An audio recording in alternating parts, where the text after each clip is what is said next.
The glass in Commander Vara'lex's hand trembled, though not from the low thrum of the station's engines. The liquid inside, some Terran whiskey aged longer than the war itself, remained untouched. He sat alone, his heavy frame hunched over the counter of the Driftmark's dimly lit bar, his mandibles clicking in a slow, absent rhythm. The hollow image before him flickered, a grainy capture of 3 figures, their flight suits smudged with soot, their expressions triumphant, yet weary. Captain Alara Nye, Lieutenant Zane, Hawk, Morrow, and himself. Behind him, the station's patrons murmured, clinking glasses, exchanging tales of battles that had not mattered half as much as the one that haunted him. The doomed planet of Xilex 4, the evacuation. The death runs through the collapsing atmosphere. His clawed fingers traced the edge of the hollow frame as if the motion could somehow smooth over the ache lodged deep in his chest cavity. A figure settled onto the stool beside him, human, by scent and posture. Vara'lex turned slightly, his 4 eyes narrowing as the stranger gestured at the bartender. "You drink like a man carrying ghosts." Vara'lex exhaled through his spiracles, the sound a rasping sigh. The dead deserve remembrance. The human's smile was brief, tinged with understanding. Soldiers drink to forget. Rescuers drink to remember. Vara'lex turned back to the hollow image. The memory played out, unbidden. Xilex 4 burned beneath them, tectonic plates cracking as the planet's core destabilized. The solar flare had ripped through the atmosphere, the radiation poisoning anything left behind. Every descent had been a game of seconds, delivering evacuees to the waiting carriers before the next tremor split the surface apart. Alara had been the first to push her ship past protocol limits, safety thresholds designed for predictability, not desperation.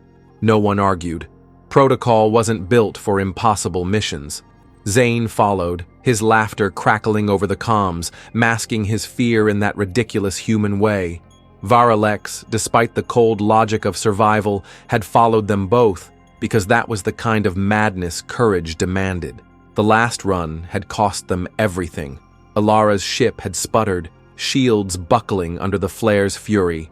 She had called for them to go.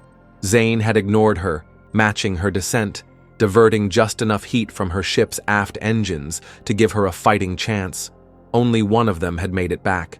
Alara had been found days later, slumped against the cockpit of a borrowed shuttle, her body racked with radiation sickness. She had lasted long enough to shake Vara'lex's hand, to murmur something he hadn't understood then but did now. To save is to live.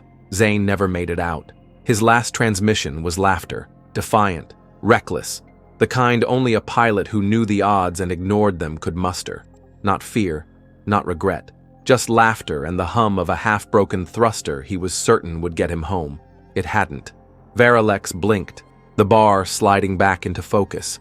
He exhaled again, setting the hollow down carefully. The human beside him studied him with quiet patience, waiting for the inevitable words. Vara'lex lifted his glass. "To the foolish," he said, voice rough. "To those who flew when reason said not to." The stranger lifted his own drink. "To those who saved more than they lost." A murmur passed through the bar as the stranger quietly repeated the words to a nearby table. The phrase spread, voices picking it up one by one. Chairs scraped, glasses lifted.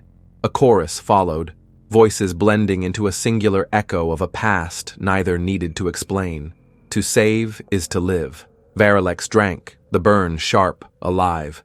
Somewhere, in the flickering light of the hollow, Alara and Zane smiled on.